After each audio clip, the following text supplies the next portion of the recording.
Hi மக்களே, இன்றைக்கி நம்ம சேனலில் என்ன செய்ய போகிறோம் பார்த்தீங்கன்னா, பீஃப் சுக்கா தான் செய்ய போகிறோம். அதுக்கு நீங்கள் வந்து 1/4 கிலோ பீஃப் வாங்கிக்கோங்க.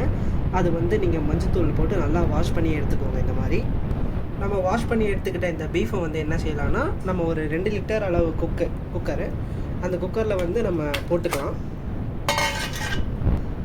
அந்த 2 லிட்டர் குக்கரில் வந்து நம்ம பீஃபை போட்டதுக்கப்புறம் தேவையான அளவு மஞ்சத்தூள் போட்டுக்கோங்க. இப்போ நம்ம வந்து ஃபஸ்ட்டு நம்ம வேக வைக்க போகிறோம்.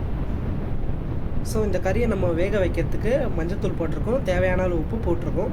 அதுக்கப்புறமேட்டு இஞ்சி பூண்டு வந்து ஒரு டீஸ்பூன், உங்கள்கிட்ட ஒரு டீஸ்பூன் வச்சுன்னா ஒரு டீஸ்பூன் போடுங்க. இப்போ பார்த்தீங்கன்னா இஞ்சி பூண்டு நம்ம போட்டாச்சு. அதுக்கப்புறம் தேவையான அளவு தண்ணி, கறி வந்து முங்குற அளவுக்கு தண்ணி ஊற்றினா போதும். அதுக்கு மேலே ஊற்றுனீங்கன்னா உங்களுக்கு விசில் வைக்கும் போது அது வெளியே வரும். நம்ம ஊற்றிக்கலாம். ஊற்றிட்டு நீங்கள் லைட்டாக ஷேக் பண்ணிக்கலாம், உங்களுக்கு தெரியும். அப்புறம் இது போதுமான அளவு கறி வந்து கரெக்டாக முங்கிடுச்சு. அப்புறம் உப்பு போடுங்க, அது முக்கியமாக போட்டாகணும். கொஞ்சம் நீங்கள் வேக வைக்கிறதுக்கு போட்டுக்கோங்க. நம்ம செய்யும் போது எவ்வளோ தேவைப்படுதோ நம்ம அவ்வளோ போட்டுக்கலாம். நம்ம அதை அறுத்து பார்க்கலாம். அப்புறம் இந்த குக்கரை நம்ம மூடிக்கலாம். ஓகேவா? மூடிட்டு நம்ம அடுப்பில் வச்சு இதை ஆன் பண்ணி விட்டுலாம்.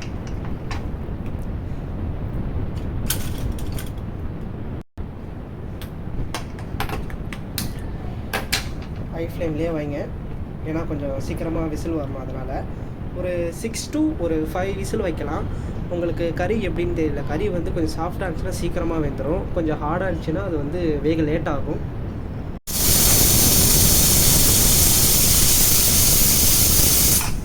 ஒரு வழியாக 8 விசில் வச்சாச்சு. நம்ம 8 விசில் வச்சதுக்கப்புறம் நம்ம பீஃப் எப்படி இருக்குன்னு பார்க்கலாம்.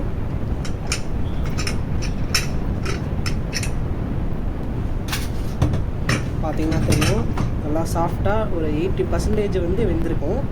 இந்த மாதிரி பதத்தில் தான் நம்ம வேக வச்சுக்கணும். உங்களுக்கு வந்து நாங்கள் 8 விசில் வச்சோம். உங்களுக்கு எத்தனை விசில் எடுக்குதுன்னு தெரியல. உங்களுக்கு சப்போஸ் சீக்கிரமாக வெந்துடலாம், இல்லை கொஞ்சம் லேட்டாக கூட ஆகலாம். அது வந்து நீங்கள் பார்த்துக்கோங்க, உங்களோட கறியை பொறுத்து. நாங்கள் வந்து 8 விசில் வச்சுருக்கோம் ஓவராலாக. அப்புறம் இந்த டிஷ் செய்யறதுக்கு தேவையான பொருட்கள் நம்ம பார்த்துடலாம். நீங்கள் பார்த்தீங்கன்னா மீடியம் சைஸு ஆனியன் வந்து ஒரு 2 கட் பண்ணி வச்சுருக்கேன். இது வந்து மீடியம் சைஸு டொமேட்டோ வந்து ஒரு 3 கட் பண்ணி வச்சுருக்கேன். ஏன் வந்து டொமேட்டோ வந்து அதிகமாக இருக்குன்னா, நம்ம செய்கிற போகிறது வந்து கொஞ்சம் தொக்கு மாதிரி இருக்கும். அதனால் வந்து நமக்கு கொஞ்சம் டொமேட்டோ மட்டும் கொஞ்சம் எக்ஸ்ட்ரா எடுத்துக்கோங்க. ஆனியன் வந்து ஒரு 2னா இது ஒரு 3 எடுத்துக்கோங்க. அதுக்கப்புறம் மசாலான்னு பார்த்தீங்கன்னா ஒரு சில்லி பவுடர் 1/2 டேபிள் ஸ்பூனு, அப்புறமேட்டு ஜீரகத்தூள் ஒரு 1/2 டேபிள் ஸ்பூனு, அப்புறம் மஞ்சத்தூள் வந்து ஒரு 2 பிஞ்ச் அளவு, அப்புறம் பெப்பர் வந்து நம்ம கம்மியாக தான் எடுக்கணும். ஏன்னா வந்து இப்போ நம்ம செய்ய போகிறது வந்து சுக்கா, அதுக்கு வந்து பெப்பர் நமக்கு அவ்வளோ தேவைப்படாது.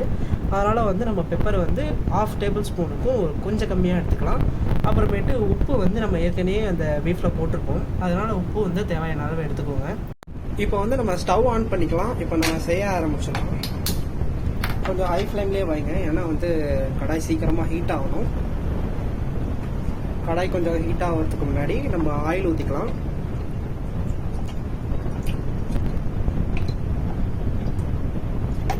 நாங்கள் ஊற்றுற ஆயில் வந்து ரைஸ் பிராண்ட் ஆயில். ஓகேவா?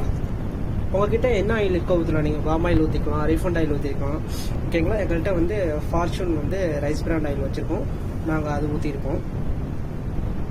ஆயில் வந்து நீங்கள் 100 mlலேருந்து ஒரு 100 ml வரைக்கும் நீங்கள் ஊற்றிக்கலாம். ஏன்னா கொஞ்சம் ஆயில் கொஞ்சம் எக்ஸ்ட்ரா ஊற்றிங்கன்னா உங்களுக்கு டேஸ்ட் நல்லாயிருக்கும்.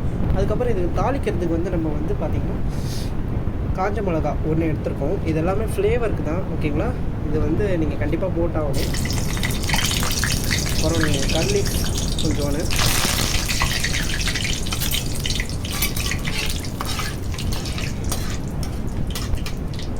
அது நீங்கள் போட்டு ஒரு 1 செகண்ட்லேயே நீங்கள் வந்து ஆனியன் போட்டணும்.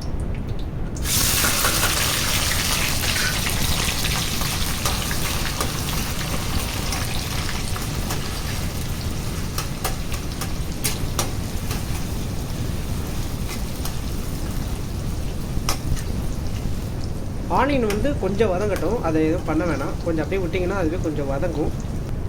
அதே மாதிரி இதை நீங்கள் குக் பண்ணும்போது ஃப்ளேம் கொஞ்சம் மீடியமாகவே வைங்க, ரொம்ப ஹை ஃப்ளேமில் தான் வைக்க வேணாம். மீடியமாக வச்சு குக் பண்ணாலே போதும்.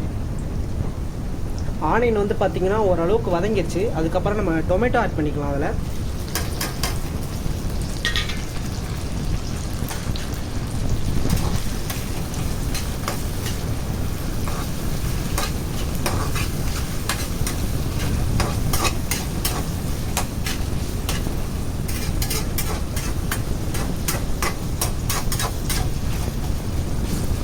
பண்ணிவிட்டு நீங்கள் கொஞ்ச நேரம் இதை மூடி வச்சு நம்ம வேக வைக்கலாம். ஏன்னா கொஞ்சம் சீக்கிரமாக வெந்துடும். அப்போ தான் இதை ஒரு மூடி போட்டு மூடிடலாம்.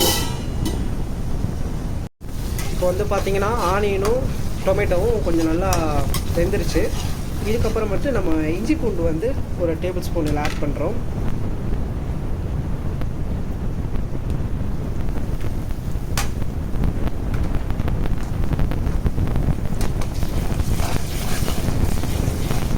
ஏன் இதில் இஞ்சி பூண்டு போட்டோம்னா கண்டிப்பாக அதை போட்டு தான் ஆகணும். ஏன்னா நம்ம பாயில் பண்ணும்போது ஒரு டேபிள் ஸ்பூன் போட்டிருக்கோம். அப்புறமேட்டு நம்ம வதக்கும் போதும் நம்ம ஒரு டேபிள் ஸ்பூன் போட்டு தான் ஆகணும். அப்போ தான் உங்களுக்கு டேஸ்ட்டு கொடுக்கும்.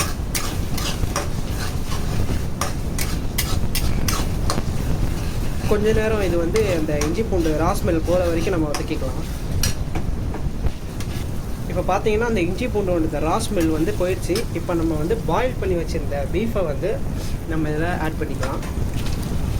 அந்த தண்ணி அவுட் பண்ணிடாதீங்க. அந்த தண்ணியோடவே வந்து நீங்கள் வந்து இதில் போட்டாகணும். ஏன்னா அந்த ஸ்டாக்கில் வந்து உங்களுக்கு டேஸ்ட்டாக இருக்கும். அதனால் நீங்கள் அதை ஸ்கிப் பண்ண வேணாம். இதிலே நீங்கள் ஆட் பண்ணிவிடுங்க. அதுக்கப்புறம் நம்ம எடுத்து வச்சுருக்க மசாலாக்களை நம்ம இதில் போட்டுடலாம். நான் உங்கள்கிட்ட ஃபஸ்ட்டே சொன்ன அந்த மசாலா எல்லாமே வித் சால்ட்டோடு இருக்குது. அதையும் நம்ம ஆட் பண்ணிக்கலாம்.